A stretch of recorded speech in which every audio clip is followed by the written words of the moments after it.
grading every single COD Zombies map. The lowest score a map can get is F, and the highest is S+. Nactor and Toten gets a C. Now, it is the first zombie map, so we can't be too harsh on it, and it did set the foundation for what was to come.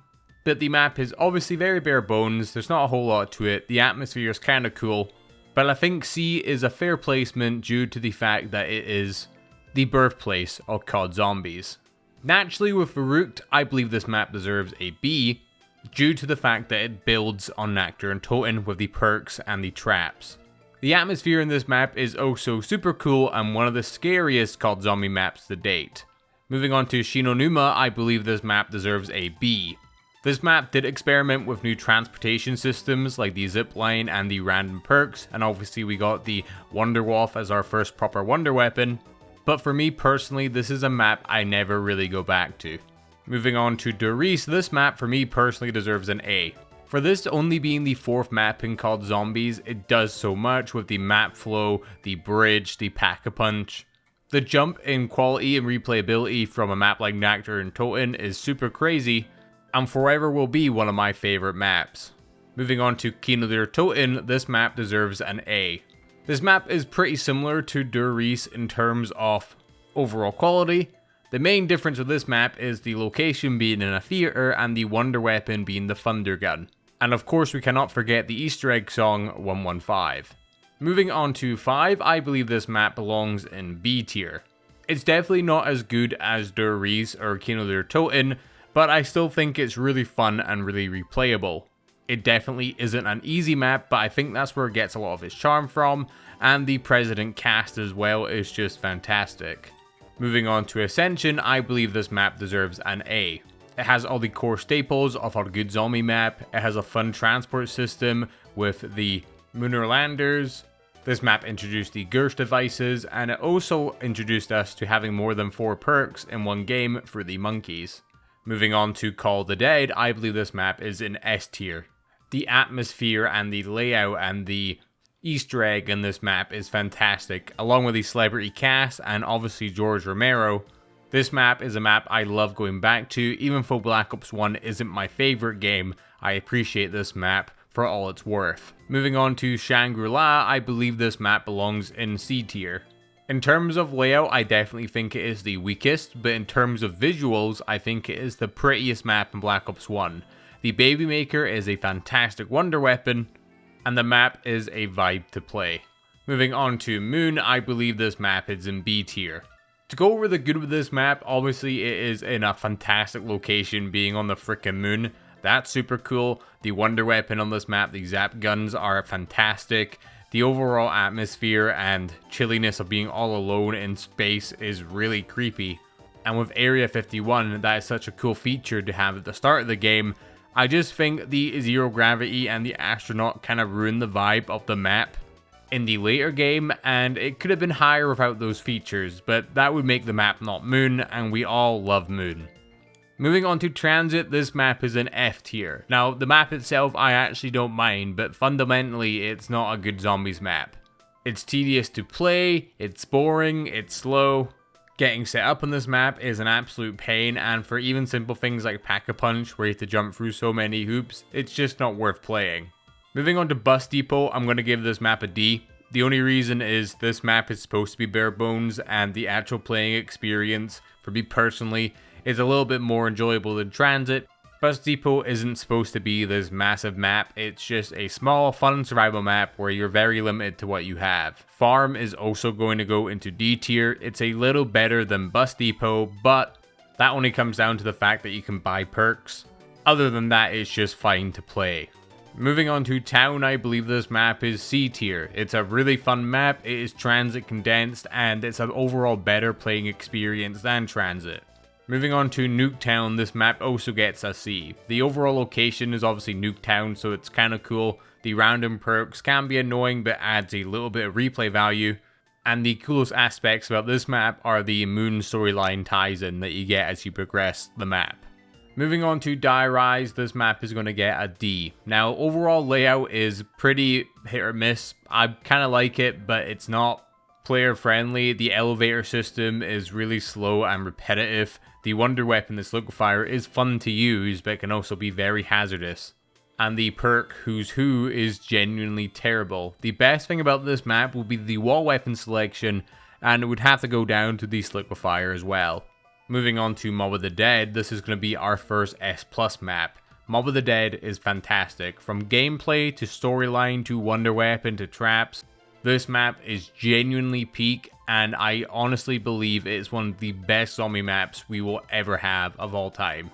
Moving on to Buried, I believe this map is A tier, definitely the best of the Victus storyline, and honestly is a fun sandbox map to play. The weapons are fun, the wonder weapons are cool, the actual location and music is pretty nice, and I would argue that this map has to be one of the top 3 maps in Black Ops 2. Moving on to Origins, this map is yet again going to be S+. It is a fantastic zombies map. In terms of things introduced was dynamic map events like the robots, we had the elemental wonder weapons so everyone could have one. I would argue that this Easter egg was one of the peak pinnacle Easter eggs of all COD zombies. And we're kind of getting our old characters in a more serious tone. It was nice to see these characters that were just stereotypes and kind of seen as comedic outputs to be something a little bit more serious. Moving on to Shadows of Evil, I'm obviously going to put this at S+. It is a fantastic zombie map, and honestly, I think in general, it is my favorite zombies map. The atmosphere, the ambience, the map layout, the wonder weapon, the characters, the music, it is so freaking good for what it is.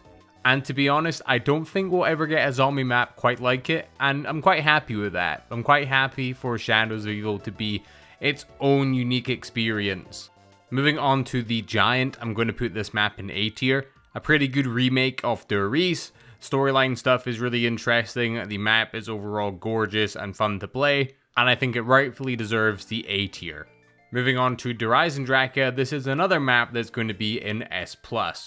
This is essentially a more redefined version of Origins with its color palette and the wonder weapons and the overall Easter egg. It's very solo focused, I find. Obviously it's not as big as Origins in terms of actual playable space, but I think the map layout and the flow is a lot more interesting and not as punishing to the player. Moving on to Zetsubo, I'm going to put this map in A tier. It has really nothing wrong with it. I like the color palette, I like the story, I like the gameplay. The overall flow of the map is pretty nice, and it feels very different compared to the rest of the maps in Black Ops 3. The only massive negative I can say about this map is that there's certain Easter egg steps that I just don't like. Moving on to Gorod Krovi, I'm going to give this map an A. Overall, the map flow and layout is really cool and almost simplified. It actually has a lot of parallels with the Giants layout. And for me, this map really shines in the story and gameplay aspect. The Easter egg is definitely not my favorite. I actually believe this Easter egg was the start of the more tedious, challenging Easter eggs.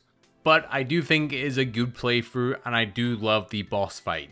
And for our last Black Ops 3 map, Revelations, I'm going to give this map a C. Overall, it is a fun, occasional playthrough to go back to. It strives in visuals and nostalgia, but the map is not really anything original. It's all reused locations, and even though the flow of the map can be good at times, and the map is overall an easy playthrough, and you can just kind of chill out on it, there's not really any challenge, and I don't really like that.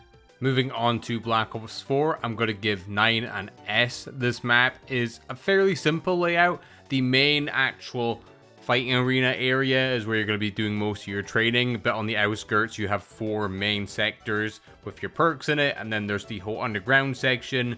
The layout is pretty peak, the atmosphere is peak, the wonder weapon is not my favorite, but I can appreciate it for what it is, and this map is genuinely such a fresh breath of air. Moving on to Blood of the Dead, I'm going to give this map a B. I know this is definitely not people's favorite map of all time, but I do think it gets certain things right. The atmosphere and the story and wonder weapons being some of those things. I do think the overall additions of the map feel kind of empty and pointless, but it was very cool to see Mob of the Dead in a new way with our premise characters. Moving on to Voyage of Despair, I'm also going to give this map a B tier. This is mostly because of the atmosphere and the Easter egg. The Easter egg I find is actually really fun and challenging. The overall vibe of the map is super cool as well, and the wonder weapons aren't fantastic, the Krakens, but this map is super challenging and I do enjoy going to it from time to time. Moving on to classified, I'm going to give this map an A. And the only reason I'm giving this map an A is because it is a massive improvement over 5, which I put in B. I do think it's kind of hard to compare some of these maps with each other, because a 5 I'm giving a B because that's in its own right. I think it deserves a B for the time it came out in. And with Blood I have to give it a B because you're comparing it to Mob, which is significantly better than Blood. So when I give Classified an A, I'm not necessarily saying it's better than Blood or Voyage or whatever, but from the map originally was back in Black Ops 1 to what it was in Black Ops 4, I think Classified is a significant improvement. The atmosphere gets a huge bump, the Ultimus characters being introduced into this map adds a completely new, different dynamic to it, and they also made the Winter's Howl actually kind of usable, which is pretty peak. Moving on to Dead of the Night, I'm going to give this map an S. This map was obviously kind of hated at launch, but as time's gone on, people are starting to appreciate it more and more by the day. And the overall ambience and atmosphere, again, is really good in this map, but I actually prefer the gameplay aspect of it. I think the vampires and werewolves aspect are really fun bosses, and the wonder weapon, the Alistair's Annihilator, is a fantastic weapon to use. Ancient Evil's obviously going to be S+. This map was amazing. It was kind of like 2 different locations tied into one map where you take Pegasus over to the more underground area. The 4 gauntlets are very unique in their own right and all serve a different purpose. And the Easter egg and the integrated cutscenes and the boss fight were all fantastic. And I have to say that Ancient Evil is by far probably the strongest map in Black Ops 4. Moving on to Alpha Omega, I'm giving this an F. Overall gameplay of the map is terrible. The ray guns are okay, but the going back and forth to Pack-a-Punch and clearing the vents and the spam of enemies, it's just so annoying. I hate the map. I hate the color palette. The only good thing this map has, for me personally, is the music. And other than that, this map is just genuinely terrible. And for our last classic map being Tagter Toten, I'm going to give this map an A. I think it is a pretty good remake. The color palette is really cool. The selection of wonder weapons, even though there's not really anything new. I know we have the Tundra Gun, which is technically a new weapon, but it kind of just works the exact same as the Thunder Gun. I think it is a good send-off to classic zombies, and the overall gimmicks and mechanics of the map are pretty fun. If you've made it to this point in the video, subscribe, help me get to 5 subscribers. Let me know what you disagree with in the comments below, and if you enjoyed this video, watch this one here where we rank every classic wonder weapon from worst to best.